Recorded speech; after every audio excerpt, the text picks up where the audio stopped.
A new SmackDown logo has been revealed, a WWE legend is set to return, and Tony Khan has made a bold claim about AEW. Welcome to Wrestling Republic News, your daily show which brings you all the non-dirt sheet wrestling news in the time that it takes for you to drink your morning coffee. Before we get into all of the news, please like and subscribe, it helps us out a lot. Bret Hart will be in attendance for this week's episode of Monday Night Raw from Calgary. This was first announced by Raw announcer Jackie Redmond before later being confirmed by Triple H himself. The episode has been announced as a season premiere, so it makes sense that there are special guests such as Bret Hart. But the question now is, what will he be doing there? Because WWE are yet to confirm that. Online, fans are divided about whether or not WWE should have just kept this private and had it as a surprise, or if they should have announced it ahead of time like they've done. I understand that to a lot of fans, it being a surprise would have been a big moment on this week's episode of Raw, but I also understand it from WWE's perspective that announcing it ahead of time means that you can sell more tickets and hopefully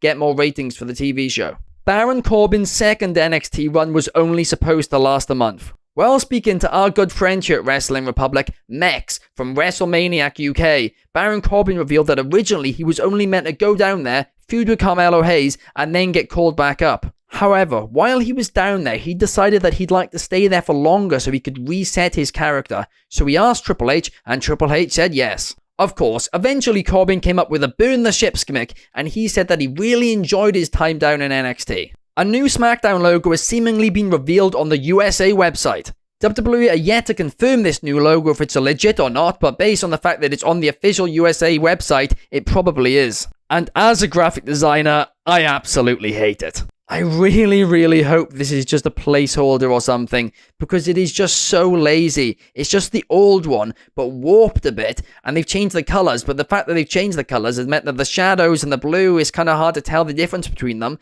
and it's not very legible, especially when it's small like this. Am I overreacting? Let me know your thoughts in the comments down below. Tony Khan has revealed that he believes AEW will become the second most profitable company by the end of their new TV deal. He made this claim on last night's AEW All Out media call, and what was very interesting was that he keeps teasing this deal, but it's not actually being confirmed yet. There's been no confirmation of this new TV deal. He's teasing it. We've kind of seen Warner teasing it as well. It's incredibly likely that it is with them, but nothing's been announced yet. Additionally, he also did say that he's not actually sure how much money WCW were making in 1998, and also how much money Jim Crockett Promotions was making in 1986. But, based on his estimates, he believes that by the end of their new TV deal, AEW will be the second most profitable company in the history of professional wrestling. But that wasn't the only bold claim that he made during this media call,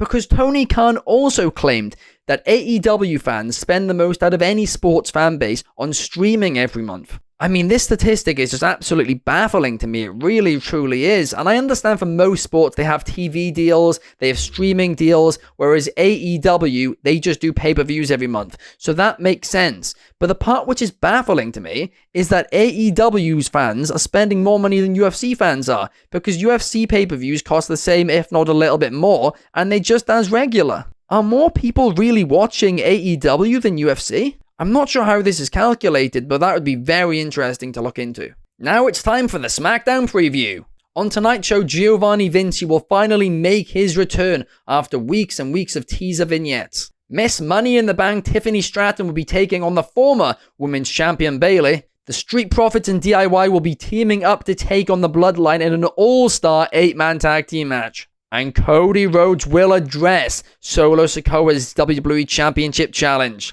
This will be the final episode of WWE SmackDown on Fox before it moves to USA next week. But SmackDown isn't the only bit of wrestling we have this weekend, because on Saturday night we have All Elite Wrestling's All Out pay-per-view.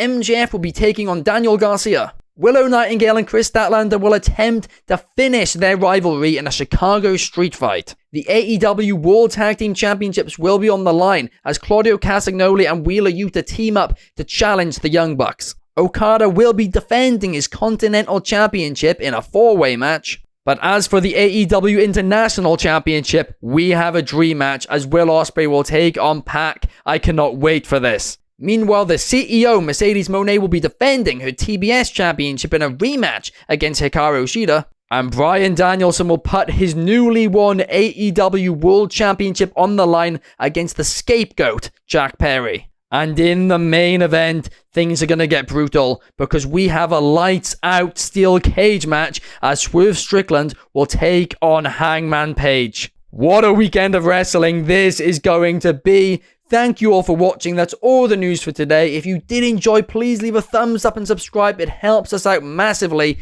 Thank you. Peace.